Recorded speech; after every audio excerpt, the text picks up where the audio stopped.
I'm a little late with this one, and I wasn't even sure if I should put it up, but due to a poll vote being 50-50, I decided to do it anyway. As explained in the image, I had a bit of a brain derp and accidentally deleted some footage, so this video will mainly be comparisons for the updated maps. If you missed my first video, there'll be a link in the description and at the end of the video.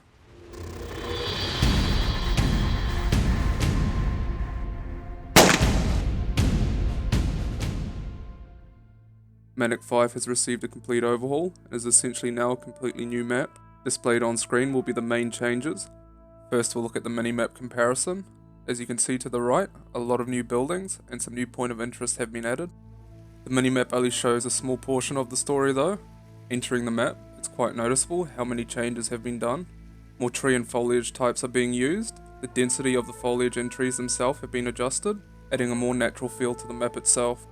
While areas aren't as open as they once were, it still maintains some open space, so you still have to think about choosing your areas of approach. The map's lighting has been improved greatly and is also more natural looking.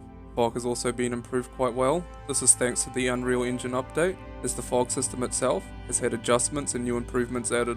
A lot of points of interest have been updated with a lot of new areas of cover, such as stone low walls, rocks, log piles, and a bunch more. Grass has been changed to the newer grass type that's being used on some of the newer maps and overhauls. The faces have been updated and are much better compared to the old, quite a similar design to what was done on Mestia.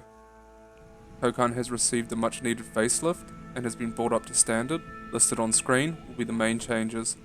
Getting into the mini-map comparison, you'll notice the changes straight away, mainly showing how a lot of the fields have been reworked completely.